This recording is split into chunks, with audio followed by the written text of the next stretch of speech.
அனைவருக்கும் என் நமஸ்காரங்கள். இதுவரைக்கும் நம்ம 6வது ஸ்கந்தத்தை பார்த்தோம். இந்த ஆடியோவில் 7வது ஸ்கந்தம் ஆரம்பமாகுது. முதல் அத்தியாயத்துல பரீட்சித் ராஜனுடைய கேள்வியும் சுகர் அதுக்கு சொல்ற சமாதானமும், அதை தவிர யுதிஷ்டிரர் நாரதர் இவர்களோட சம்வாதத்தை பத்தி சொல்றா. என்ன சொல்றான்னு பார்ப்போம். பரீட்சித் ராஜன் கேட்கிறான், பிரம்ம ரிஷியே, பகவான் ஷாட்குண்ய பூர்ணன், தோஷங்கள் எதுவும் தீண்டப்பெறாதவன், எல்லோரிடத்திலும் சமமாக இருக்கக்கூடியவன். அவனுக்கு துவேஷி பிரியன் அப்படின்னு தனியாக யாரும் கிடையாது. சமஸ்த பிராணிகளும் அவனுக்கு நண்பன். அவன் அனைவருக்கும் அந்தராத்மா, அனைவருக்கும் பிரீதிக்கு இடமானவன். அப்படிப்பட்ட பகவான் ராகம் தேசம் முதலிய பிரகிருதி குணங்களால் வைஷமியம் உடைய அர்ப்பனை போல இந்திரனுடைய பிரயோஜனத்திற்காக தைத்தியர்களை எதுக்காக கொன்னான்? சாட்சாத் பரம புருஷார்த்த ஸ்வரூபனான இந்த பகவானுக்கு இந்திரன் முதலிய தேவ கூட்டங்களால் என்ன காரியம் ஆக வேண்டி இருக்கு? அவனுக்கு அசுரர்களிடத்திலிருந்து பயம் ஏற்படுவதற்கு வழி இல்லை. அவர்களிடத்தில் துவேஷத்துக்கும் காரணம் இல்லை. சத்வாதி குணங்களும் அவற்றின் மூலமாக விளையும் ராகத்வேஷாதிகளும் அவனுக்கு கிடையாது. மகானுபாவரே, ஸ்ரீமன் நாராயணனுடைய குணங்களை பத்தி எனக்கு ஒரு சந்தேகம் ஏற்படுறது. அதை நீங்கள் நீக்க வேண்டும் அப்படின்னு சொல்லிட்டு சொல்றான். அப்போ சுகர் சொல்றார், மகாராஜனே, ஸ்ரீஹரியினுடைய சரித்திரத்தை பற்றி நீ அழகா கேட்ட. அது பாகவதர்களினுடைய மகிமையை கொண்டது. அந்த பாகவத மகிமை பகவானிடத்தில் பக்தியை ஏற்படுத்தும். அதனால உன் கேள்வியால நான் ரொம்ப சந்தோஷம் அடைஞ்சேன். நாரதர் முதலிய ரிஷிகள் மிகவும் பரிசுத்தமான அந்த பகவானுடைய சரித்திரத்தை பாடுறா. நான் வியாச முனிவருக்கு நமஸ்காரம் பண்ணி அந்த பகவானுடைய குணங்களில் உனக்கு உண்டான இந்த சந்தேகத்தை போக்கும் பொருட்டு அந்த பகவானுடைய கதைய சொல்றேன். பகவான் ராகம் துவேஷம் முதலிய கெட்ட குணங்கள் எவையும் தீண்டப்பெறாதவன். சாஸ்திரத்தை தவிர மற்ற பிரமாணங்களுக்கு விஷயமாகாதவன். கர்மத்தினால் விளைகின்ற பிறவியும் அற்றவன். ஷாட்குண்ய பூர்ணன்.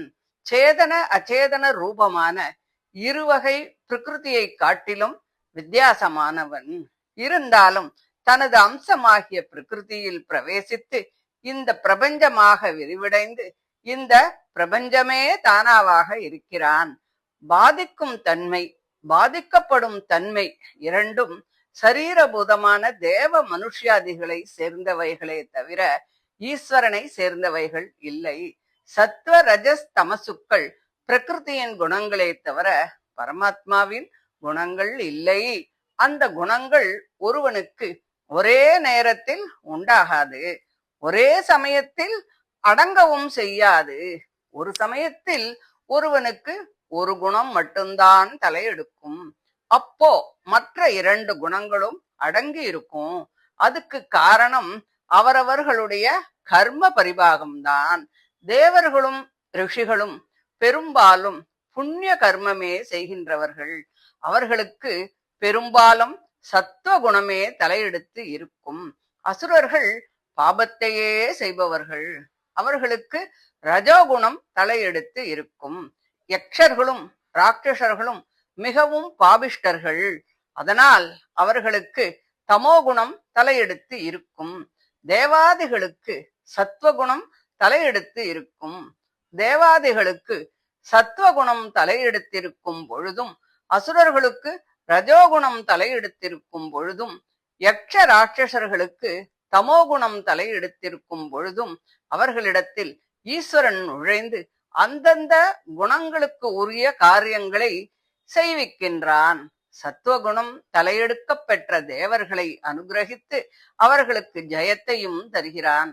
ரஜஸ் தமசுக்கள் தலையெடுத்த அசுரர்கள் யக்ஷர்கள் ராட்சசர்கள் இவர்களுக்கு அபஜயத்தை தருகிறான்.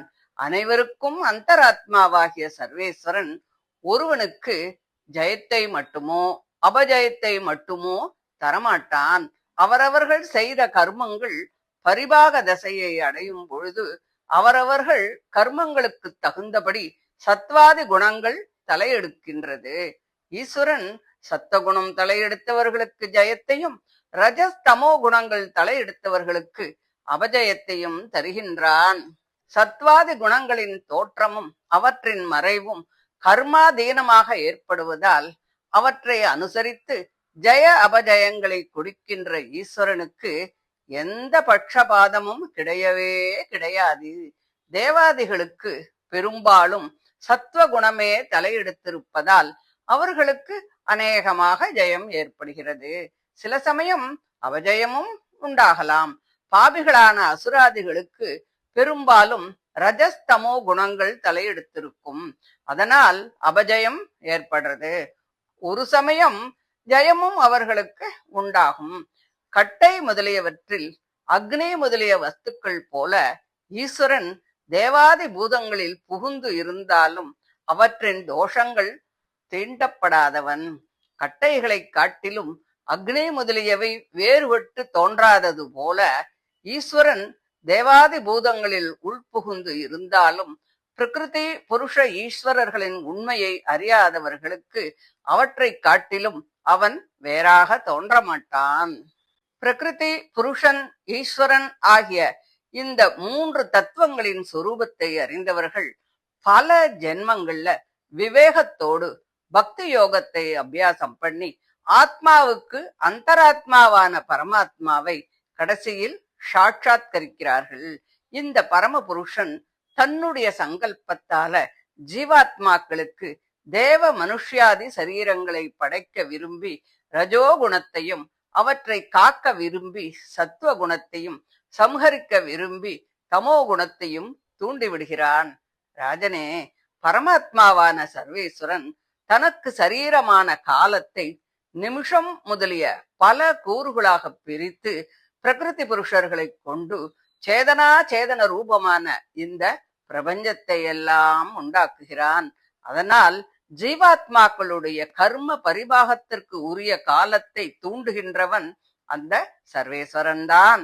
ராஜனே, அதனால் சத்வாதி குணங்களை தூண்டுகின்றவனும் காலத்தை சரீரமாக உடையவனுமான அந்த சர்வேஸ்வரன் சத்வகுணம் தலையெடுத்த தேவ சைன்யத்தில் ஆவேசித்து அவர்களுக்கு வலுவை கொடுத்து அவர்களுக்கு ஜெயத்தை தருகிறான். அந்த தேவதைகளுக்கு சத்ருக்களும் ரஜஸ் தமோ குணங்கள் தலையெடுத்தவர்களுமான அசுராதிகளை அழித்து விடுகிறான். தேவதைகள் சத்வகுணம் தலையெடுத்தவர்களாக இருப்பதால் அவனுக்கு பிரியமாக இருக்கிறார்கள். அவரவர் கர்மங்களுக்கு உரியபடி பலாபலன்களை கொடுத்து ஜெய அபஜயங்களை விளைவிக்கின்றான். அதனால் அது அவனுக்கு கீர்த்தியை தருகிறதே தவிர அபகீர்த்தியை தரவே தராது. ராஜசூய யாகத்தில் யுதிஷ்டிரன் இந்த விஷயத்தை பத்தி நாரதர கேட்டான். அந்த தேவரிஷி அவருக்கு ஒரு புண்ணியமான ஒரு இதிகாசத்தை சொன்னார். ராஜசூய மகா யாகத்தை யுதிஷ்டிரன் அனுஷ்டிக்கும் போது சிசுபாலன் ஸ்ரீகிருஷ்ண பகவான் கிட்டக்க சாயுஜ்யம் அடைந்த மகத்தான அற்புதத்தை கண்டு வியப்படைந்த முனிவர்கள் அனைவரும் அருகில் இருந்து கொண்டிருக்கும் பொழுது அங்கே உட்கார்ந்திருக்கின்ற நாரத மகரிஷியை யுதிஷ்டிரன் இப்படி கேட்டான். இது ரொம்ப ஆச்சரியமாயிருக்கே. வேறு பிரயோஜனங்களை விரும்பாமல் பகவானிடத்தில் பக்தி செய்கின்ற பெரியோர்களுக்கும் இது கிடைக்காது. கிடைப்பதற்கு மிக மிக அரிது. ஸ்ரீகிருஷ்ணன் வேதாந்தங்களால் ஓதப்படும் பரதத்துவம். அவன் இந்த பிரபஞ்சத்தில் எங்கும் நிறைந்தவன். இந்த பிரபஞ்சமெல்லாம் அவனிடத்தில் தான் நிலை கொண்டிருக்கிறது. ஆனால் அவன் அதன் தோஷங்கள் தன்மேல் தீண்டப்படாமல் பரிசுத்தமாகவே இருக்கின்றான். அதனால்தான் அவன் வாசுதேவன் என்று சொல்லப்படுகிறான். அத்தகைய பகவானை பல முனிவர்களும் பெற முடியாமல் இன்னும் தேடிக்கொண்டுதான் இருக்கிறார்கள். அப்படி இருக்கும் பொழுது துவேஷியான சிசுபாலன் அவனை அடைந்து விட்டான். இது ரொம்ப ஆச்சரியம் இல்லையா? நாரத முனிவரே, நாங்கள் எல்லோரும் இதை தெரிந்து கொள்ள ஆசைப்படுகிறோம். பிருத்துவின் தந்தையான வேணன் பகவானை பழித்ததனால் அந்தணர்களால் நரகத்திலே தள்ளப்பட்டான். இந்த சிசுபாலன் குழந்தை முதல் இதுவரையில் ஸ்ரீகிருஷ்ணனிடத்தில் கோபத்தை மட்டுமே உடையவன். இவன் மிகவும் பாபிஷ்டன். தந்தவக்திரனும் இவனோடு ஒத்த துர்புத்தி உடையவன்தான்.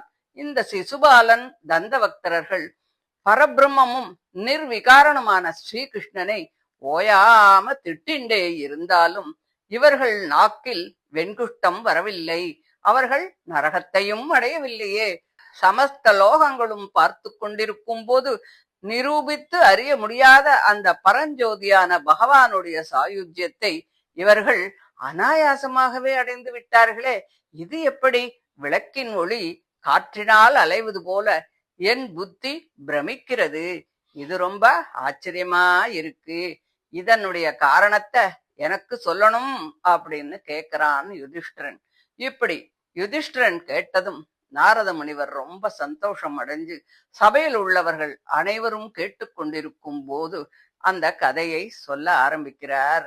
நாரதர் சொல்றார், யுதிஷ்டிரா, ராஜனே, நிந்தை, சோஸ்திரம், சத்காரம், திரஸ்காரம் இவற்றுக்கு தேகத்தை விஷயமாக நினைப்பது தேகம், ஆத்மா இவைகளின் சொரூபத்தை உள்ளபடி அறியாமல் உண்டாகும் அவிவேகம்தான். உண்மையில் தேகம் அவற்றிற்கு விஷயமே இல்லை. ஒரு கட்டைக்கு சந்தனம் பூசி அலங்கரித்து சத்காரம் செய்தால் அதற்கு அதை நினைக்கும் தன்மை இல்லை என்பதை மறுக்க முடியாது இல்லையா? மன்னவனே, இந்த சம்சாரத்தில் உள்ள தேவ மனுஷ்யாதி பிராணிகள் தேகத்தை நான் என்றும் அதை தொடர்ந்தவைகளை என்னுடையது என்றும் அபிமானித்து பிறர் அடித்தாலும் நிந்தித்தாலும் நான் அடியுண்டேன், நான் நிந்திக்கப்பட்டேன் என்று பிரமித்துக் கொண்டு அடித்தவர்களையும் நிந்தித்தவர்களையும் ஹிம்சை செய்கிறார்கள். தேகாத்ம அபிமான ரூபமான அஞ்ஞானத்தினால் நான் அடியுண்டேன், நான் நிந்திக்கப்பட்டேன் என்று நினைக்கிறார்கள். அந்த தேகம் வதைக்கப்படும் பொழுது அந்த அஞ்ஞானத்தினால் நான் வதைக்கப்பட்டேன் என்று நினைக்கிறார்கள். வதம் முதலியவை எல்லாம் தேகத்தை சேர்ந்தவைகளை தவிர ஆத்மாவை சேர்ந்தவைகள் அல்லவே. அதனால் சம்சாரிகள் நினைக்கின்ற இந்த நிந்தை, சோஸ்திரம் முதலியவை அனைத்தும் தேக அபிமானத்தினால் தான் உண்டாகிறது. ஈஸ்வரனுக்கு இதெல்லாம் கிடையாதே. அவனுக்கு அந்த அஞ்ஞானமும் இல்லை. அவனுக்கு இந்த ஜகத்தெல்லாம் சரீரம். அதில் அவனுக்கு ஆத்ம அபிமானம் கிடையவே கிடையாது. அவன் தோஷங்கள் எதுவும் தீண்டப்படாத பரிசுத்தன். அவனுக்கு நான் அடியுண்டேன், நிந்திக்கப்பட்டேன் என்ற அபிமானமே கிடையவே கிடையாது. அதனால் அவன் ஹிம்சிக்கிறான் என்று எந்த காரணத்தை கொண்டு நாம் கற்பிக்க முடியும்? அவன் தன்னை நிந்தித்த சிசுபாலாதிகளை தண்டித்தான். இருந்தாலும் அது அவர்களுடைய ஹிதத்திற்காகத்தானே தவிர தேகாத்ம அபிமானத்தினால் இல்லை. ஹீனமான அசுர ஜென்மத்தை போக்கி பரம புருஷார்த்த ரூபமான தன்னை அடையும்படி செய்தான் என்பது நமக்கு தெரிந்த விஷயம்தான் இல்லையா? அதனால் அவன் சம்சாரிகளைப் போல ஸ்துதி நிந்தாதிகளை அபிமானிக்கின்றவன் இல்லையே. அதனால் சிசுபாலனுக்கு மோட்சம் கொடுத்தது பொருத்தம்தான். ஆனால் பகவானை நிந்திப்பதும் தோஷமில்லை, துதிப்பதும் குணமில்லை. வேணனுக்கும் சிசுபாலனுக்கும் என்ன வித்தியாசம்? சிசுபாலனுக்கு மோட்சம் கிடைத்தது போல வேணனுக்கும் மோட்சம் தரணும் இல்லையா? பகவான் சம்சாரிகளைப் போல நிந்தாதிகளை அபிமானிக்க மாட்டான். அதனால் இடைவிடாத துவேஷத்தினாலாவது பக்தியினாலாவது பயத்தினாலாவது அல்லது சிநேகத்தினாலாவது காமத்தினாலாவது பகவானிடத்தில் அவனை காட்டிலும் வேறொரு வஸ்துவும் தோன்றாதபடி மனதை நிலைநிறுத்த வேண்டும். சம்சாரியான ஜீவன் பகவானிடத்தில் துவேஷத்தின் காரணமாக எப்போதும் அவனையே சிந்தித்துக் கொண்டிருக்கும் தன்மையை பெறுவது போல பக்தி யோகாதிகளாலும் அந்த தன்மையை பெற முடியவில்லை என்பது நிச்சயம்தானே. புழு சுவற்றில் குளவியால் பிடிக்கப்பட்டு அடைப்புண்டு அதனிடத்தில் கோபத்தினாலும் பயத்தினாலும் அதையே நினைத்து கொண்டிருந்து அதன் சொரூபத்தையே பெறுகிறது. அப்படியே தன்னுடைய சங்கல்பத்தினால் மனுஷ்யனாக அவதரித்த சாட்சாத் ஈஸ்வரனான ஸ்ரீகிருஷ்ணனிடத்தில் தேசம் கொண்டு அவனையே எப்போதும் தியானித்துக் கொண்டிருப்பவர்கள் பாபங்களெல்லாம் தொலையப்பட்டு ஸ்ரீகிருஷ்ணனையே அடைவார்கள். பக்தியினால் பகவானிடத்தில் மனதை நிலைநிறுத்தி அவனுடைய கதியை பெறுவது போல காமம், துவேஷம், பயம் இவைகளாலும் பலர் அவனிடத்தில் மனதை நிலைநிறுத்தி அவனுடைய கதியை அடைகிறார்கள். பகவானை அடைவதற்கு அவனையே நினைக்கும் மாறாத பக்தி மட்டும்தான் காரணம். இருந்தாலும் பகவானிடத்தில் துவேஷம், பயம், காமம் இவை தலையெடுத்து அவனை இடைவிடாமல் நினைக்கப்பட்டு அந்த நினைவின் மிகுதியால் அதற்கு காரணமான துவேஷாதிகளையும் மறந்து விடுகிறார்கள். அந்த நினைவு மகானந்த ஸ்வரூபனான பரமபுருஷனை பற்றியது. ஆகையினால் பக்தியைப் போல் அதுவும் அவனை அடைவதற்கு காரணமாகிறது. வேணாதிகள் பகவானை பழித்தார்களே தவிர துவேஷத்தின் மிகுதியால் அவனைத் தவிர வேறொன்றையும் அறியாமல் அவனையே நினைக்கும் தன்மையை அடையவில்லையே. அதனால் அவர்களுக்கு நரகம் கிடைத்தது, மோட்சம் கிடைக்கவில்லை. அதனால் நிந்தை தோஷமில்லை, ஸ்துதி குணமும் இல்லை என்று நினைக்க கூடாது. அந்த பாவனையின் மிகுதியால் தாம் செய்யும் நிந்தாதிகளையும் மறக்கின்றவர்களுக்கு அது தோஷமாக ஆகாது, மற்றவர்களுக்கு அது தோஷம்தான். இடைப்பெண்கள் பகவானிடத்தில் காமத்தினாலும் கம்சன் பயத்தினாலும் சிசுபாலன் முதலிய ராஜாக்கள் துவேஷத்தினாலும் அவனுடைய கதியை அடைந்தார்கள். உறவால் விஷ்ணுகளும் அன்பால் நீங்களும் அவனுடைய கதியை அடைந்தீர்கள். நாங்கள் பக்தியினால் அவனுடைய கதியை பெற்றோம். வேணன் காமுகன், துவேஷிகள், பயந்தவர், சிநேகிதர், பக்தர் என்ற 5 வகைகளில் எதிலும் சேர்ந்தவன் அல்லன். வேணன் பரம புருஷனை பழித்ததாலும் சிசுபாலனைப் போல துவேஷம் செய்யவில்லை. ஆகையால் அவன் நிந்தனையால் நரகத்தையே அடைந்தான். வேறு எதை பத்தியுமே நினைக்காமல் நிலை நிற்கின்ற பாவனையை தரக்கூடிய துவேஷாதிகளே மோட்சத்தை கொடுக்குமே தவிர மற்ற துவேஷாதிகள் நரகத்தைத்தானே தரும். ஆகையால் கீழ் சொன்ன 5 உபாயங்களில் ஏதேனும் ஒன்றால் ஸ்ரீ கிருஷ்ணனிடத்தில் மனதை நிலைநிறுத்த வேண்டும். பாண்டுவின் புதல்வனே யுதிஷ்டிரா, உங்கள் சிறுதாயின் பிள்ளையாகிய சிசுபாலனும் தந்தவக்தரனும் ஆகிய இந்த இருவரும் முன்பு ஸ்ரீ மகாவிஷ்ணுவின் துவாரபாலகர்களாக இருந்தவர்கள்தான். பிராமண சாபத்தினால் தங்களுடைய ஸ்தானத்தில் இருந்தும் நழுவி விட்டார்கள்.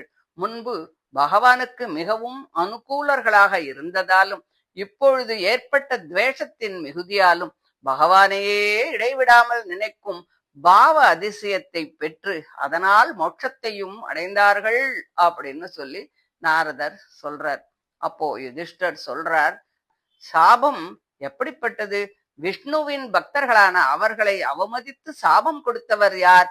பகவானிடத்தில் மாறாத பக்தியுடைய மகான்களுக்கு ஜன்மம் உண்டானது என்பது கர்மத்தினால் விளையக்கூடிய பிராகிருதமான தேகம், இந்திரியம், பிராணன் இவைகள் அற்றவர்களும் வைகுண்ட வாசிகளுமான நித்திய சித்தர்களுக்கு பிராகிருதமான தேக சம்பந்தம், அதை தொடர்ந்து வரக்கூடிய ராக துவேஷாதிகள் எப்படி வரும்?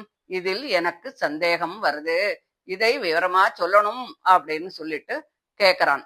அப்போ நாரதர் சொல்றார், பிரம்மாவின் புதல்வர்களான சனகாதிகள் 3 லோகங்களிலும் சஞ்சரித்துக் கொண்டு ஒரு சமயம் தெய்வாதீனமாக விஷ்ணு லோகத்துக்கு போறா. அவள்லாம் பார்க்கறதுக்கு ஒரு 5-6 வயசு சிறுவர்கள் போலத்தான் இருப்பா. அவள்லாம் ருத்ரன் முதலியவர்களுக்கும் முன்பே பிறந்தவர்கள். தேகத்தில் ஆடையின்றி திகம்பரர்களாக இருப்பா. விஷ்ணுவின் துவாரபாலர்கள் அவ வரத்தை பார்த்துட்டு குழந்தை அப்படின்னு நினைச்சுண்டு தடுத்துட்டா. அவள்லாம் கோச்சுண்டு துவாரபாலகாலை பார்த்து, ரஜஸ் தமோ குணங்கள் தீண்ட பெறாத ஸ்ரீ விஷ்ணுவின் பாத மூலத்துல நீங்கள் வாசம் செய்ய தகுந்தவர் அல்ல, மூர்க்கர்கள். அதனால நீங்கள் சீக்கிரத்துல பாபிஷ்டமான அசுர ஜென்மத்தை அடைவீர்கள் அப்படின்னு சாபம் கொடுத்துட்டா. அந்த துவாரபாலகர்கள் தங்கள் ஸ்தானத்திலிருந்து நழுவுறத பார்த்து மன இறக்க முடிய அந்த சனகாதிகள், நீங்கள் 3 ஜென்மங்களில் சாபம் தீரப்பெற்று மறுபடியும் இந்த உலகத்தையே அடைவீர்கள் அப்படின்னு சொல்லி அதுக்கு விமோசனமும் சொல்றார். அந்த அந்தணர்களால் சபிக்கப்பட்ட விஷ்ணுவின் துவாரபாலகர்கள் தான் பின்பு திதியின் பிள்ளைகளாக பிறக்கிறார். அதுல முதல்வன் ஹிரண்யகசுபு, அவன் தம்பி ஹிரண்யாக்ஷன். அந்த 2 பேரும் தைத்திய தானவர்களால் துதிக்கப்படுறார். அவர்களில் முதல்வனான ஹிரண்யகசிபு நிருசிம்ம அவதாரம் செய்த பகவானால வதைக்கப்படுறான். ஹிரண்யாக்ஷன் மகா ஜலத்தில் மூழ்கின பூமியை எடுக்கும் பொருட்டு வராக உருவம் கொண்ட பகவானால் வதைக்கப்பட்டான். ஹிரண்யகசிபு பகவானுக்கு மிகவும் பிரியனான பிரகலாதன் என்ற தன்னுடைய புதல்வனை வதைக்கும் பொருட்டு அவனை பலவிதமா ஹிம்சை பண்றான். அந்த பிரகலாதன் பகவானால் பாதுகாக்கப்பட்டான். அவன் பசி, தாகம் முதலிய விகாரங்கள் தீண்டப்படாதவன். சுகம், துக்கம் முதலியவற்றை சமமாக பார்ப்பவன்.